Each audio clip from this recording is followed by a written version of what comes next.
Film की शुरुआत होती है एक कपल एलेक्स और जेन से। दोनों वीकेंड मनाने के लिए एक कैंपिंग ट्रिप पर जा रहे हैं। वे ब्लैकफुट ट्रेल नाम की एक जगह पर जाना चाहते थे जहां एक बेहद खूबसूरत झील और झरना है। एलेक्स बचपन में यहां अक्सर आया करता था, इसलिए वो जेन को यह जगह दिखाने के लिए बहुत ज्यादा एक्साइटेड है। तभी वो दोनों एक प्रोविंशियल पार्क पहुंचते हैं। एलेक्स जैसे ही चेक पॉइंट पर एंट्री करने जाता है, वहां का फॉरेस्ट रेंजर एक चौंकाने वाला खुलासा करता है। वो बताता है कि डाकुओं और उपद्रवियों की वजह से ब्लैकफुट ट्रेल काफी समय से बंद है। रेंजर उन्हें कहीं और जाने की सलाह देता है, लेकिन एलेक्स साफ मना कर देता है। वो अड़ जाता है कि उसे किसी भी कीमत पर अपनी गर्लफ्रेंड को वो झील दिखानी ही है। इसके बाद एलेक्स रेंजर को कुछ पैसे देता है और वहां से आगे निकल जाता है। आगे चलकर जब एलेक्स कार की डिक्की से बैग्स निकाल रहा था तो उसकी नजर जेन पर पड़ती है। जेन अपने फोन में बिजी थी, जिसे देखकर एलेक्स चिढ़ जाता है। वो उसे डांटते हुए कहता है कि उसे कुदरत से ज्यादा अपने फोन में दिलचस्पी है। जेन को थोड़ा बुरा लगता है, पर वो माफी मांगती है और वादा करती है कि अब वो फोन इस्तेमाल नहीं करेगी। वो अपना फोन स्विच ऑफ करती है और बैग की साइड पॉकेट में डाल देती है। इसके बाद दोनों एक नाव लेते हैं और झील को पार करते हुए अपनी हाइकिंग शुरू कर देते हैं। जैसे ही वो झील के किनारे पहुंचते हैं, एलेक्स के साथ एक हादसा हो जाता है। नाव उतारते वक्त वो उसे संभाल नहीं पाता और भारी नाव सीधे उसके पैर के अंगूठे पर गिरती है, जिससे उसका दायां अंगूठा बुरी तरह जख्मी हो जाता है। एलेक्स दर्द से तड़पता है, लेकिन जेन के सामने मर्द बनने के चक्कर में वो अपने दर्द को छुपा लेता है और कहता है कि सब ठीक है। तभी जेन उसे अपना फर्स्ट एड किट दिखाती है, जिसमें उसने भालुओं से बचने का स्प्रे और एक फ्लेयर गन रखी है। लेकिन एलेक्स उसका मजाक उड़ाते हुए कहता है कि इन फालतू चीजों की यहाँ कोई जरूरत नहीं है। कुछ ही देर में दोनों अपनी हाइकिंग शुरू करते हैं। जेन को आसपास का माहौल देखकर थोड़ा डर लग रहा था। रास्ते में उसे कुछ अजीब सी सरसराहट की आवाजें भी सुनाई देती हैं, जिससे उसकी घबराहट और बढ़ जाती है। लेकिन एलेक्स उसे यकीन दिलाता है कि वो दोनों पूरी तरह से सेफ हैं। वो जेन का ध्यान भटकाने के लिए अपने बचपन की बातें शुरू कर देता है और बताता है कि कैसे बचपन में वो कई बार इस रास्ते पर आ चुका है। कुछ समय बाद रात होने लगती है और ये दोनों ठहरने के लिए अपना कैंप लगाते हैं। फिर वे दोनों मिलकर आग जलाते हैं। इसके बाद वे पास की झील पर जाते हैं, जहां वो तैरते हैं और एक दूसरे के साथ खूब मस्ती करते हैं। लेकिन इन दोनों से बिल्कुल अनजान दूर अंधेरे में खड़ा कोई रहस्यमयी शख्स चुपचाप इन्हें ही देख रहा था। थोड़ी देर बाद एलेक्स बॉनफायर के लिए कुछ और लकड़ियां काटने के लिए निकलने लगता है। जेन डरी हुई थी, इसलिए वो भी उसके साथ जाने की जिद करती है, पर एलेक्स उसे समझाकर वहीं रुकने के लिए कहता है। जब एलेक्स लकड़ियां लेकर वापस लौटता है तो वो देखता है कि जेन किसी अनजान आदमी से बात कर रही है। वो आदमी अपना नाम ब्रैड बताता है और कहता है कि उसने बहुत सारी मछलियां पकड़ी हैं। तभी जेन बताती है कि उसने ब्रैड को डिनर पर रुकने के लिए कहा है, क्योंकि ब्रैड अकेला इतनी सारी मछलियां नहीं खा सकता। यह सुनकर एलेक्स को थोड़ा अजीब और अनकंफर्टेबल लगता है, लेकिन वो कपड़े बदलने के बहाने अपने टेंट के अंदर चला जाता है। फिर वो जेन को भी अंदर बुलाता है और सवाल करता है कि उसने एक बिल्कुल अनजान इंसान को ऐसे डिनर पर क्यों बुला लिया। जेन कहती है कि ब्रैड एक अच्छा इंसान लग रहा है, लेकिन एलेक्स को अभी भी उस पर शक है। दोनों अंदर बहस कर ही रहे होते हैं कि तभी बाहर खड़े ब्रैड को उनकी झिझक का अंदाजा हो जाता है। वो कहता है कि अगर कोई परेशानी है तो वो यहाँ से चला जाता है ताकि वो उन्हें डिस्टर्ब न करे। लेकिन तभी एलेक्स अपना मन बदल लेता है। वो ब्रैड को रुकने के लिए कहता है और बात को संभालते हुए कहता है कि ये बस एक गलत फहमी थी। इसके बाद ये तीनों मिलकर मछली पकाते हैं और बोनफायर के चारों तरफ बैठकर खाते हैं। तभी एलेक्स बातों बातों में कहता है कि इस इलाके में मछली पकड़ना गैर कानूनी है, लेकिन ब्रैड हवा में हाथ हिलाकर कहता है कि ये नियम उस पर लागू नहीं होते। वो बताता है कि वो एक हाइकिंग गाइड है और जंगलों में पर्यटकों की मदद करता है। अब ब्रैड एलेक्स से उसके काम के बारे में पूछता है तो एलेक्स बताता है कि उसका अपना बागवानी और सजावट का बिजनेस है। ये सुनते ही ब्रैड एक रेसिस्ट कमेंट करता है। वो कहता है, शायद तुम मैक्सिकन हो, क्योंकि वे लोग इस काम में माहिर होते हैं। फिर वो यही नहीं रुकता, बल्कि ताना मारते हुए कहता है कि इस काम में तो कमाई बहुत कम होती होगी। लेकिन जेन तुरंत अपने बॉयफ्रेंड के बचाव में आती है और ब्रैड को टोकते हुए कहती है कि एलेक्स का काम बहुत हाई एंड और बड़े लेवल का है। जैसे जैसे वक्त बीत रहा है, ब्रैड की हरकतें और भी अजीब और संदेहास्पद होती जा रही हैं। वो कुछ बेहद भद्दे और गंदे चुटकुले सुनाने लगता है और हद तो तब हो जाती है जब वो बिना किसी शर्म के उनके सामने ही पेशाब करने लगता है। एलेक्स और जेन को उस पर बहुत गुस्सा आ रहा था। बात सिर्फ यहीं खत्म नहीं होती। वो जेन के साथ फ्लर्ट करने की कोशिश करता है और एलेक्स को कहता है कि तुम खुशनसीब हो कि तुम्हें ऐसी लड़की मिली। अगर ये मेरी गर्लफ्रेंड होती तो मैं इसे झरने और खूबसूरत झील की सैर पर ले जाता। एलेक्स कड़े शब्दों में कहता है कि वो दोनों पहले से ही वहां जाने का प्लान बना चुके हैं। लेकिन ब्रैड मुस्कुराते हुए कहता है कि एलेक्स को शायद वहां का सही रास्ता पता ही नहीं है। इसके बाद ब्रैड उठ खड़ा होता है और सीधे एलेक्स को उकसाना शुरू कर देता है। वो उस गलतफहमी के बारे में पूछता है जिसका जिक्र एलेक्स ने पहले किया था। एलेक्स साफ साफ कहता है कि उसे लगता था कि जंगल में किसी अजनबी पर भरोसा करना खतरनाक हो सकता है, इसीलिए वो उसे डिनर पर बुलाने में हिचकिचा रहा था। हैरानी की बात है कि ब्रैड उसकी बात को समझ जाता है और आखिरकार वहां से जाने का फैसला करता है। लेकिन जाने से ठीक पहले वो जमीन पर गिरा हुआ जेन का अंडरवियर उठाता है और उसे जेन के हाथों में थमा देता है। ब्रैड की इन हरकतों से माहौल में एक सन्नाटा सा छा जाता है। इसके बाद एलेक्स अपनी गर्लफ्रेंड पर गुस्सा करने लगता है कि उसने ऐसे अजीब इंसान को कैंप में क्यों बुलाया। लड़की अपनी गलती मानती है और उससे माफी मांगती है। एलेक्स अब अपनी सुरक्षा के लिए पास में एक कुल्हाड़ी रख लेता है ताकि अगर वो ब्रैड नाम का आदमी हमला करने वापस आए तो वो तैयार रहे। अगली सुबह होती है, दोनों सोकर उठते हैं और अपनी हाइकिंग फिर से शुरू करते हैं। रास्ते में एलेक्स को भालू के पैरों के निशान दिखते हैं, लेकिन वो जेन को कुछ नहीं बताता ताकि वो डर न जाए। आगे एक चौराहे पर जेन हैरान रह जाती है जब एलेक्स बड़े रास्ते को छोड़कर एक छोटा और संकरा रास्ता चुनता है, पर वो अपने बॉयफ्रेंड पर भरोसा करती है और उसके पीछे पीछे चल देती है। रात होते ही वो दोनों फिर से कैंप लगाते हैं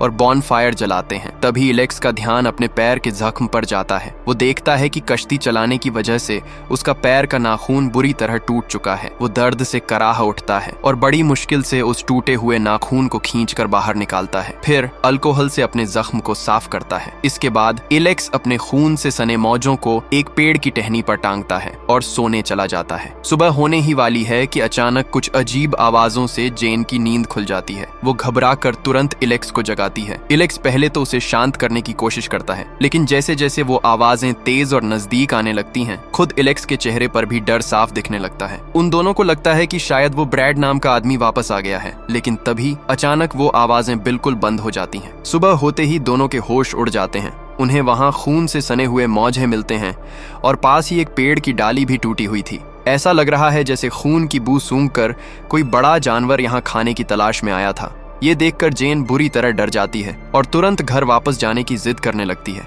लेकिन एलेक्स उसे मना लेता है और भरोसा दिलाता है कि आगे का सफर बहुत खूबसूरत होने वाला है। अगले ही पल जब दोनों जंगल के बीच से गुजर रहे थे, तभी अचानक हवा में एक बेहद गंदी और सड़ती हुई बदबू फैल जाती है। वो उस बदबू का पीछा करते हैं और सामने का नजारा देखकर उनके पैरों तले जमीन खिसक जाती है। वहां एक हिरण की लाश पड़ी है जिसका पेट फटा हुआ है। उसे किसी बड़े जानवर ने बेरहमी से चीर कर खाया है। जेन को ये देखकर घिन आने लगती है और वो वहां से हट जाती है। तभी अचानक उसका पैर एक टहनी से टकराता है और उसका गुस्सा फूट पड़ता है। वो चीख कर कहती है कि उसे बस अब यहाँ से निकलना है, पर एलेक्स उसे फिर शांत कराता है और कहता है कि मंजिल बस आने ही वाली है। कुछ घंटे और चलने के बाद आखिरकार वो पहाड़ी की चोटी पर पहुंच जाते हैं, लेकिन उनकी ये खुशी पल भर में खौफ में बदल जाती है। सामने कोई झील नहीं है, दूर दूर तक सिर्फ और सिर्फ घना जंगल फैला हुआ है। अब एलेक्स के पास बोलने के लिए कोई शब्द नहीं है, क्योंकि उसे पूरा यकीन था कि रास्ता बिल्कुल सही है। घबराई हुई जेन पूछती है कि वो आखिरी बार यहाँ कब आया था। एलेक्स बताता है कि वो स्कूल के दिनों में आया था। यह सुनते ही जेन का गुस्सा भड़क उठता है। वो तुरंत अपना फोन ढूंढने लगती है जो उसने अपने बैग में रखा था।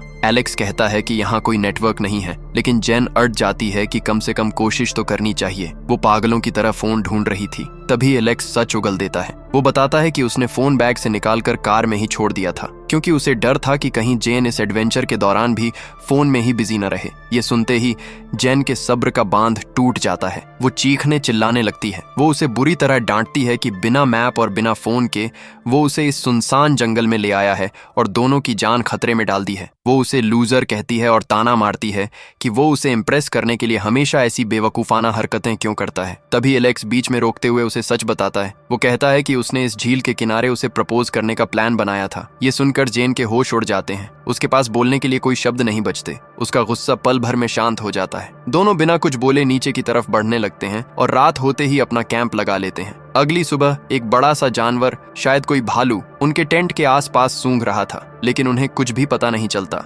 जब दोनों की आंख खुलती है तो वे नीचे की तरफ बढ़ने लगते हैं। उन्हें खुद नहीं मालूम कि वे सही रास्ते पर जा रहे हैं या गलत। रात होते होते उन्हें एहसास होता है कि उनके पास खाने के लिए अब कुछ भी नहीं बचा है। ऐसे में वे अपनी बची हुई आखिरी शैंपेन आपस में बांटते हैं। जेन अपने गुस्से के लिए एलेक्स से माफी मांगती है। वो कहती है कि हालात इससे भी बदतर हो सकते थे, कम से कम वे दोनों साथ तो हैं। एलेक्स उसकी बात समझता है और उसे इस मुसीबत में फंसाने के लिए खुद भी माफी मांगता है। दोनों के बीच का तनाव कम होता है और वे करीब आने लगते हैं। तभी अचानक एक जानवर के दहाड़ने की आवाज गूंजती है। ये आवाज उनके होश उड़ा देती है। डर के मारे दोनों तुरंत टेंट के अंदर दुबक जाते हैं। अगली सुबह उन दोनों को टेंट के बाहर से कुछ बहुत तेज आवाजें सुनाई देती हैं, जिससे उनकी जान हलक में आ जाती है। एलेक्स घबराते हुए टेंट की जिप नीचे करता है और सामने दूर एक विशाल काला भालू दिखाई देता है। वो घबराहट में अपनी कुल्हाड़ी ढूंढने की कोशिश करता है, लेकिन तभी उसे याद आता है कि वो तो उसे बाहर आग के पास ही भूल आया है। उसके पास कोई रास्ता नहीं है।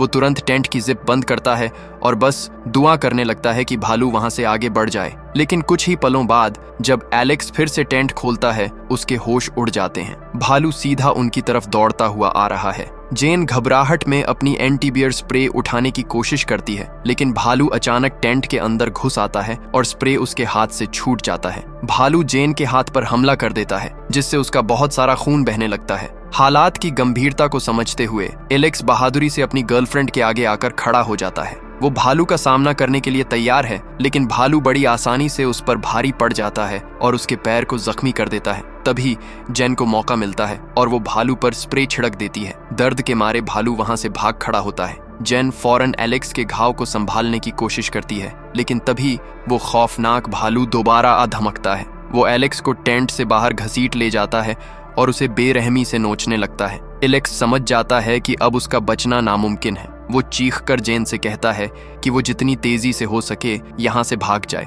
जेन पहले तो झिझकती है। वो अपने बॉयफ्रेंड को इस हाल में छोड़कर नहीं जाना चाहती थी, लेकिन जब भालू एलेक्स की जान ले लेता है तो जेन भारी मन से उसकी अंगूठी उठाती है और अपनी जान बचाकर वहां से भागने लगती है। खून बहने और गहरे सदमे की वजह से जेन को धुंधला दिखाई देने लगता है। वो बिना किसी दिशा के बस जंगल में भटके जा रही थी। उसकी बची कुची ताकत भी जवाब दे देती है और वो एक बड़ी चट्टान पर बेहोश होकर गिर पड़ती है। जब उसकी आंख खुलती है तो वो मदद के लिए चिल्लाती है, पर दूर दूर तक कोई नहीं था। जेन उस अंगूठी को अपनी उंगली में पहन लेती है। तभी सन्नाटे को चीरती हुई भालू की गुर्राहट फिर सुनाई देती है। बिना वक्त गंवाए जेन बड़ी मशक्कत से किसी तरह एक पेड़ पर चढ़ जाती है और खौफ के साए में पूरी रात वहीं गुजारती है। अगली सुबह एक हेलीकॉप्टर की आवाज से उसकी आंख खुलती है। वो मदद के लिए जोर जोर से चिल्लाती है, लेकिन हेलीकॉप्टर उसे देख नहीं पाता और आगे निकल जाता है। निराश होने के बावजूद जेन नीचे की तरफ चलना जारी रखती है और जल्द ही उसे रास्ते में एक झरना मिलता है। वो वहां से थोड़ा पानी पीती है और अपने हाथ के घाव को देखती है। जब उसे एहसास होता है कि चोट और ज्यादा बिगड़ गई है तो वो ध्यान से उसे साफ करती है और खून रोकने के लिए उस पर एक कपड़ा लपेट लेती है। इसके बाद जेन बिना सोचे समझे कुछ जंगली बेरीज खा लेती है, जबकि उसे ये भी नहीं पता कि वो खाने लायक हैं या नहीं। लेकिन उसका ये सुकून का पल पल भर में छिन जाता है, क्योंकि वही आदमखोर भालू अचानक वहां आ धमकता है और उसके पीछे पड़ जाता है। बुरी तरह थक चुकी जेन झरने के दाईं तरफ की पत्थरीली ढलान से नीचे उतरने लगती है। वो भालू से छिपने में तो कामयाब हो जाती है, लेकिन अचानक उसका पैर फिसलता है